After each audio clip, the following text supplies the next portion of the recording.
Muchas gracias por invitarme. Voy a empezar dándoles un poco de contexto de mi país, de Canadá, porque es un contexto un poco difícil para utilizar esta declaración de los derechos de los campesinos. El gobierno canadiense no aprobó esta declaración y actualmente se centra mucho en las exportaciones. La prioridad de los movimientos sociales es reconciliarse con los movimientos indígenas, pero el gobierno todavía no está dando grandes pasos para ello. Y el pasado colonialista es un gran obstáculo para los derechos de los campesinos y para las luchas campesinas.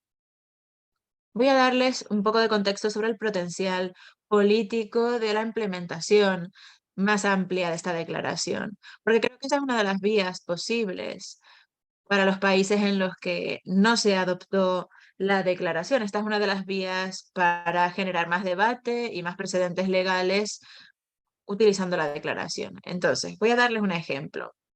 Un ejemplo de un caso de 2020, en verano de 2020, justo después de que empezara la pandemia de la COVID-19, los abogados de la Organización de Abogados Canadienses para Derechos Humanos Internacionales utilizaron el artículo 23 de la Declaración en un juicio para defender los derechos de los trabajadores migrantes en situaciones de dificultad debido a la pandemia. Para darles un poco de contexto, Canadá tiene unos 500.000 de trabajadores agrícolas migrantes en un programa que no para de recibir acusaciones de violaciones de derechos humanos, además de bajos sueldos, condiciones laborales complicadas.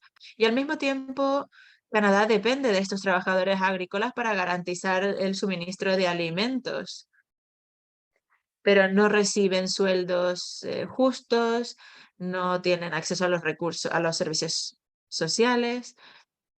Y bueno, en marzo de 2020, justo después de que se anunciara el estado de emergencia en todo el país, el gobierno federal ordenó una cuarentena de 14 días para todos los trabajadores eh, agrarios temporales que entraban en Canadá.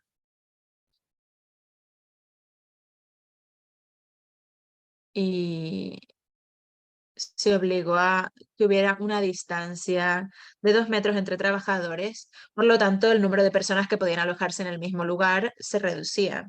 Cuando esto surgió en Ontario,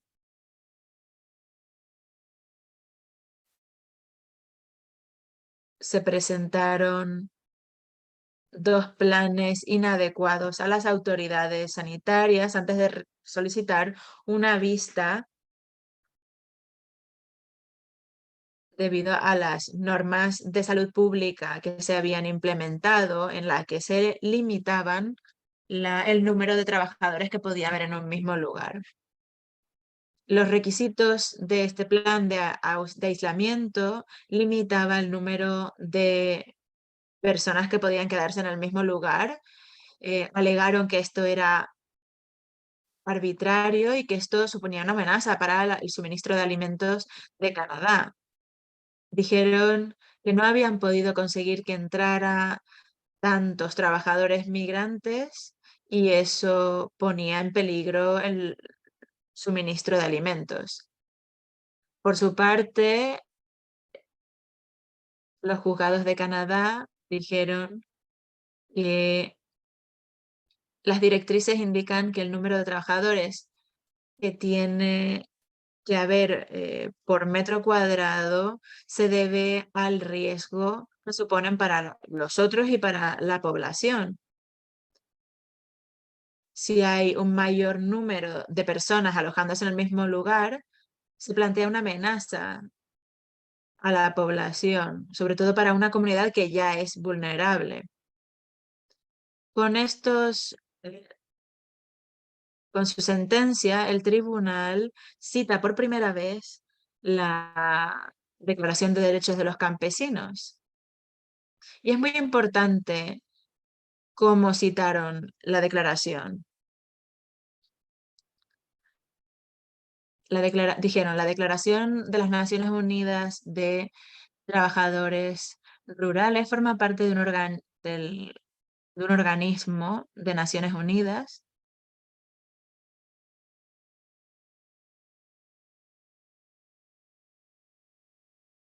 y además citan el artículo 23.1 en el que todo el mundo tiene el derecho a disfrutar de el mayor nivel posible de salud física y pública. El resultado de este caso demuestra la aplicabilidad de esta declaración en el contexto canadiense, pero hay que ir más allá de los juzgados y las autoridades y hay que ir más allá de estos planes. Por eso es muy importante promover este caso, porque nos permite ampliar los ámbitos de uso de esta declaración.